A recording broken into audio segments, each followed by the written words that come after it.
राधे कृष्ण दोस्तों, कैसे हैं आप सब। आई होप आप सब लोग बहुत बढ़िया होंगे। स्वागत है आपका मेरे चैनल कैच लाइफ विद जी में। और आज है नववर्ष। आप सभी लोगों को नववर्ष की हार्दिक बधाई। और आज से नौ दुर्गे भी स्टार्ट हो रहे हैं, तो मैया की कृपा सभी पे बनी रहे। नौ दुर्गों की भी बहुत बहुत शुभकामनाएं। सभी के इच्छाएं पूरी हो, मैया सभी के घर आएँ और उनके घर को खुशहाल करके जाएं। और यहाँ पर यहाँ पर भी, हमारे गांव में भी मंदिर पर तैयारियां चल रही हैं। देखिए, साफ़ सफाई सब हो चुकी है। सभी मंदिरों में इस समय रौनक लगी हुई है। मैया भी बहुत सुंदर लग रही हैं। देखिए कितनी सुंदर लग रही हैं। तो यहाँ पे सब तैयारियां चल रही हैं। नवदुर्गा स्टार्ट हो गए हैं। आज पहला नवदुर्गा है। आप लोग किस तरीके से मना रहे हैं, आप भी मुझे बताइएगा। और यहाँ पे देखिए मैया कितनी प्यारी लग रही है, नज़र ना लगे उन्हें, कितनी सुंदर लग रही हैं। तो मैया ने चुनरी ओढ़ ली है। मंदिर भी सज गया है और सभी मंदिर सजे हुए हैं अब तो। मतलब जहाँ देखो वहीं पे भीड़ भाड़ी है। और मैया का भवन कहीं भी खाली नहीं है। बहुत ही सुंदर है। मैया की कृपा बनी रहे। ये हमारे गांव का मंदिर है और वहीं पर बस साज सज्जा की तैयारी चल रही है। और यहाँ पर मैंने ये जौ गला दिए थे रात में, और बोने के लिए गला दो तो अच्छी तरीके से उग आते हैं। और यहाँ पर हमारे घर पर भी मैया सज गई है और मैया का मंदिर सज गया है। यहाँ पर बैठ चुकी है मैया अपने आसन पर। अब नौ दुर्गे और ये मैया की ज्योति भी जला दी है मैंने, और कलश रखा हुआ है। तो मैया के 9 दिन के व्रत रखे हैं मैंने यहाँ पर। फिर अब उसकी तैयारी चल रही थी। व्रत है तो सभी, अब पहला व्रत तो हमारे घर में सभी लोग रखते हैं, उतरते चढ़ते तो सभी लोग रखते हैं, पहला और आखिरी वाला। और बाकी बीच में 9 दिन के तो मैं ही रखती हूँ अकेले, क्योंकि सब मैं ही मतलब घर पे रहती हूँ और सब लोग बाहर जाने वाले हैं तो वैसे भी नहीं रह पाते। बच्चे तो इतना नहीं रह पाते, हस्बैंड भी कम ही रहते हैं उतरते चढ़ते, लेकिन सभी लोग रहते हैं। और मैया की 11वीं वो 9 दिनों तक करते हैं। तो हस्बैंड ये ऐसे कर लेते हैं और बाकी ये खाना पीना चल रहा है। आप लोग भी आ जाए। और फिर उसके बाद मैं आ गई थी यहाँ पर मेहंदी लगाने के लिए। शहरी कह रही थी कि मम्मी चलो मेहंदी लगा देती हूँ आपके। तो रात में तो इतना टाइम नहीं मिलता है, फिर रात में मेहंदी लगाना आजकल तो क्या है, इस तरह की पा रही है कि बहुत अच्छी रच जाती हैं दिन में ही। थोड़ी देर लगा लो तो खूब डार्क हो जाती हैं। तो इसलिए मैंने कहा चलो दिन में ही लगा लेते हैं। रात में तो फिर और भी काम हो जाते हैं, खाने पीने का भी काम हो जाता है, फिर आलस आता है मेहंदी लगाने में।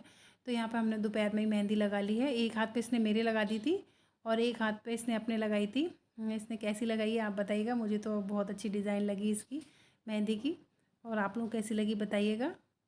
और अब मैं यहाँ पर आ गई थी मूंगफली और आलू के पराठे व्रत वाले बनाने के लिए। ये काफ़ी अच्छे लगते हैं, बहुत ही टेस्टी होते हैं और बहुत ही जल्दी बन जाते हैं। तो यहाँ पर सबसे पहले हम मूंगफली को ड्राई रोस्ट कर लेंगे, अच्छी तरीके से भून लेंगे। और ये जो पराठे हैं बहुत जल्दी बन जाते हैं। इसमें से ज़्यादा सामान, मतलब व्रत का सामान ही पड़ता है, सिंघाड़ी का आटा, मूँगफली और आलू। इन तीनों से ये पराठे बनते हैं और काफ़ी टेस्टी रहते हैं और बहुत ही सॉफ्ट भी रहते हैं। तो यहाँ पे मैं इसकी तैयारी कर रही थी, बस शाम को आज यही व्रत में बनाया है मैंने। तो यहाँ पे मैंने मूंगफली अच्छी तरीके से भून ली है। और उसके बाद इन मूंगफलियों को भूनने के बाद इनको ठंडा करके इनका छिलका निकाल देंगे। और फिर उसको हम अच्छी तरीके से पीस लेंगे मिक्सी में ना, पीस लेंगे। तो हमारा ये मूंगफली का मतलब ज़्यादा बारीक भी नहीं, हल्का दरदरा सा पीस लेंगे तो एकदम टेस्टी बनेगा। इसके बाद मैंने यहाँ पे ले लिया है 1 कटोरी सिंघाड़ी का आटा ले लिया है मैंने। और जो मैंने मूंगफली ली थी उसको मैंने उसका छिकला निकाल के और उसको पीस लिया है, और वो भी मैंने ले लिया। ये बड़ी कटोरी है, छोटी कटोरी लें तो पूरी 1 कटोरी लेंगे, बड़ी कटोरी तो आधी कटोरी मैंने इसमें से ले लिया है। और इसके बाद मैंने इसमें लिया है हरी मिर्ची और हरा धनिया, जो कि मैंने काट लिया था बारीक, वो मैंने ले लिया है इसमें। और जो लोग व्रत में जीरा खाते हों वो लोग जीरा डाल सकते हैं। हमारे यहाँ पर जीरा नहीं खाया जाता व्रत में, तो इसलिए मैंने जीरा नहीं डाला है। और इसके बाद मैं इसमें डालूँगी आलू। उबले हुए आलू डालेंगे क्योंकि आलू के ही पराठे हैं ये, तो आलू डालना तो ज़रूरी है इसमें। और आलू से इसका जो टेस्ट आता है ना वो बहुत अच्छा होता है। आलू और मूंगफली का टेस्ट इसमें गज़ब का आता है। और आलू को ना हाथ से सब मैश करके मत डालिएगा, इसमें इसी तरीके से कस के डालना है जिससे आलू गुठली ना बने और एकदम उसमें घुल जाए, अच्छी तरह से मिल जाए आटे में। तो बहुत ही अच्छी तरीके से इस तरीके से बनते हैं। तो इसी तरीके से डालने हैं हमें, आलू कस के ही डालने हैं। तो यहाँ पे मैंने अपने यहाँ पे 2 आलू लिए हैं मैंने बड़े वाले, और इनको मैं अच्छे तरीके से कस लूँगी। देखिए इस तरीके से हम इसको कस लेंगे। ये पराठे बहुत ही जल्दी बन जाते हैं और इसमें ज़्यादा ऑयल वगैरह भी नहीं लगता, तो हेल्दी भी हैं और टेस्टी भी हैं। तो एक बार ज़रूर ट्राई करना तो बनता है, तो आप लोग भी ट्राई कीजिएगा इन पराठों को। उसके बाद मैंने ये कर लिया है। अब इसमें मैं कुछ नहीं डालूँगी, बस नमक डालूँगी। और नमक डालने के बाद, क्योंकि व्रत के लिए हैं तो इसमें कुछ ज़्यादा आइटम नहीं डालेंगे हम। इसमें आप काली मिर्च वगैरह डाल सकते हैं, पर मैंने नहीं डाली है, ग्रीन डाल दी है मैंने, और नमक डाल दिया है। अब इसके बाद ना इसको मिला लेंगे। इसमें पानी नहीं डालेंगे, बहुत ही लास्ट अगर ज़रूरत पड़ रही है तो 2-4 छींटे लगाएंगे। वैसे ये आलू से ही इसका आटा पूरा मर जाएगा। आलू गीले होते हैं ना, तो उससे अच्छी तरीके से आटा मर जाएगा। धीरे धीरे करके इस आटे को मार लेंगे, ज़्यादा गीला आटा नहीं रखना है, ठीक आटा रखना है, क्योंकि फिर इसके पराठे बनाने में फिर प्रॉब्लम आती है। और पराठे इसके आसानी से बन जाएँ, इसके लिए भी मैं आपको एक ट्रिक बताऊंगी, क्योंकि इस तरह के आटे के पराठे बनाना बहुत थोड़ा मुश्किल पड़ता है। बेलने में थोड़े फट जाते हैं, साइड पूरी बिखर जाती है। और मैं ऐसी ट्रिक बताऊंगी कि फटाफट से पराठे बनते जाएंगे, ना टाइम लगेगा और ना कोई झंझट महसूस होगा। तो इस तरीके से पहले मैंने आटा मार लिया है, इसमें मेरे को बिल्कुल भी पानी की ज़रूरत नहीं पड़ी है। और देखिए कितना अच्छी तरीके से आटा इसका हो गया है। अब इसको थोड़ी सी देर के लिए मैंने आटा रख दिया था, तो ये और अच्छी तरीके से बढ़िया हो गया है। देखिए इस तरीके का आटा हमें लगा लेना है। आटा लगाने के बाद अब हम इसके पराठे बना लेंगे। और यहाँ पर मैंने पराठा बनाने के लिए ली है एक पॉलीथीन। और अगर आप वैसे उस पे बेलन से बनाते हैं परोथन लगा के, तो फटे फटे से आते हैं, वो ज़्यादा परफेक्ट गोल पराठे नहीं आते हैं। पर इस तरीके से बनाएंगे तो एकदम परफेक्ट गोल पराठे आएंगे। और मैंने इसको ग्रीस कर लिया है, इस पॉलीथीन को अच्छी तरीके से, क्योंकि इस पॉलीथीन से अच्छी तरीके से निकल आए। और यहाँ पे एक लोई ले ली है और उसको भी अच्छी तरीके से मैंने ऑयल लगा लिया है। उसमें हथेली पे ऑयल लेके उसको गोल गोल किया है, तो उससे उसमें भी ऑयल लग गया है। अभी आसानी से पॉलीथीन में से आसानी से छूट जाएगा और फटाफट पराठे बनेंगे, कोई झंझट नहीं है और ना कोई गंदगी है। और उस तरीके से आप पराठे बनाते हैं तो चारों तरफ पॉलीथीन फैल जाता है, आलू वगैरह बिखर ही जाता है, क्योंकि वो अच्छी तरीके से नहीं बन पाते हैं। इसके बाद एक थाली से इसको प्रेस करेंगे तो इसके दबाने से ये थाली का शेप ले लेगा। पराठा जो है हमारा वो थाली का शेप ले लेगा। देखिए कितना अच्छा, और 2 सेकंड में बन गया। कोई भी झंझट नहीं हुआ कि यहाँ से कटा फटा, ऐसा कुछ भी नहीं आया है। बहुत ही अच्छी तरीके से पराठा बन गया है। अब बस इसको अपनी हथेली पे लेके और तवे पे डाल दीजिए और इसको फिर अच्छी तरीके से सेक लीजिए। तो एकदम परफेक्ट पराठे हैं। इसमें मूंगफली भी हैं, आलू भी हैं। तो आलू और मूंगफली के पराठे हैं ना, ये बहुत अच्छे लगते हैं हमारे घर में तो सभी को, और जल्दी बन भी जाते हैं। तो व्रत में तो अब 9 दिन के व्रत हैं, तो नए नए आइटम तो बनेंगे ही, सभी लोगों को पसंद आते हैं।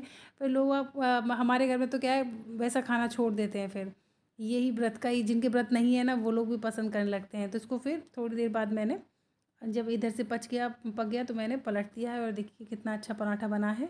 उस पर थोड़ा सा ऑयल लगा दीजिए। तो यहाँ पे मैंने इसको थोड़ा ग्रीस कर दिया है पराठे को। अब दोनों तरफ से अच्छी तरीके से हम इनको पका लेंगे।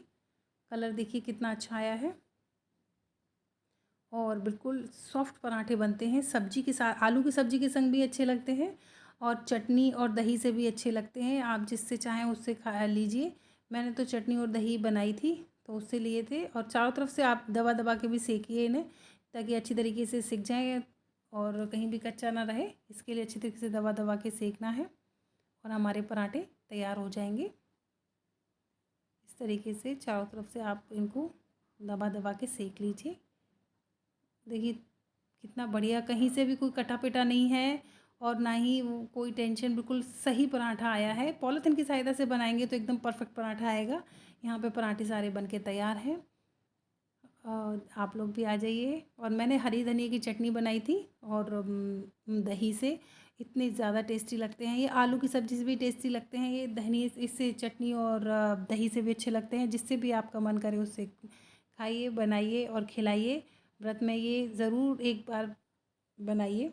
पराठे, आलू आलू और मूंगफली के टेस्टी पराठे एक बार ज़रूर बनाइए। देखिए कितना बढ़िया लग।